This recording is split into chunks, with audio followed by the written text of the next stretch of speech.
আসসালামু আলাইকুম রহমতুল্লাহ। সন্তানকে মাদ্রাসায় পড়ানো কি ফরজ বা বাধ্যতামূলক?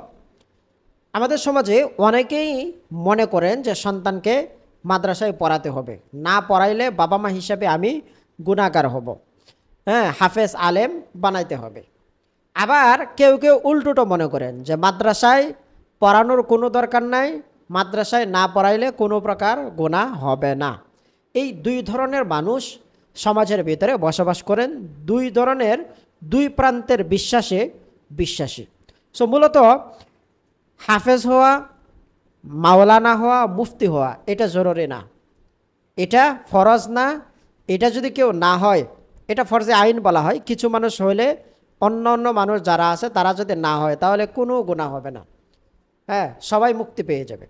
কিন্তু এর মানে এই না যে আপনি আপনার সন্তানকে ইসলামিক শিক্ষা শিখাবেন না আর পার পেয়ে যাবেন, না, এটা না।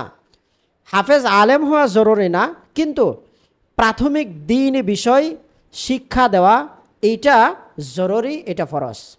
এটা বাবা মা হিসাবে আপনার দায়িত্ব, আপনার সন্তানকে দ্বীন শেখানো, প্রাথমিক জিনিসগুলো শেখানো। হাদিস শরীফে আসছে তলাবুল ইলমি ফরিদাতুন আলা কুল্লি মুসলিম, যে দ্বীনে এলেম শিক্ষা করা প্রত্যেক মুসলমানের উপর ফরজ। সেটা কোন এলেম? প্রাথমিক এলেম।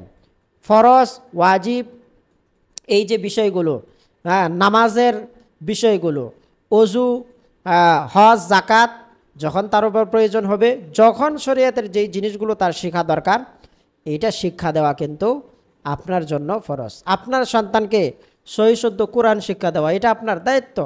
আপনার সন্তানকে নামাজের মাসাইল শেখানো এটা আপনার দায়িত্ব। আপনার সন্তানকে ঈমান শিক্ষা দেওয়া এটা আপনার দায়িত্ব। এখন এই দায়িত্ব আপনি কিভাবে পালন করবেন সেটা আপনি জানেন। আপনি শিখাবেন, ঠিক আছে, শিখলো, কোনো সমস্যা নাই। আপনার স্ত্রী শিখাবে, সন্তানের মা শিখাবে, তাতেও কোনো সমস্যা নাই, ফরজ আদায় হয়ে যাবে। অথবা আপনি শিক্ষক রাখবেন, তাতেও আদায় হয়ে যাবে। অথবা প্রাথমিক শিক্ষাটা মাদ্রাসায় পড়াবেন, তাতেও আদায় হয়ে যাবে। কিন্তু আপনি যেভাবেই শিখান কোনো সমস্যা নাই, কিন্তু আপনাকে প্রাথমিক যে দ্বীনি শিক্ষা এটা তাকে দিতে হবে। আর এটা যদি না দেন, এখন আধুনিক শিক্ষার যে বিষ, যেটা পশ্চিমা এবং আমাদের পার্শ্ববর্তী দেশের প্রভাবে তৈরি হয়েছে, সেখানে শিরিকের বিষ ঢুকানো। সো সে এই শিক্ষা, দ্বীনি শিক্ষা থেকে যে একদম বিরত থাকে, তাহলে এই শিক্ষা তাকে ধ্বংস করে দেবে। এবং এই শিক্ষা অনেকেই নাস্তিক বানাচ্ছে, যেটা আপনি আপনার চোখে দেখছেন। মুসলমানের ঘরে জন্ম তো সে নাস্তিক, মুসলমানের ঘরে জন্ম, সে ইসলামকে পছন্দ করে না, ইসলাম দেখতে পারে না। কিসের বিনিময়ে?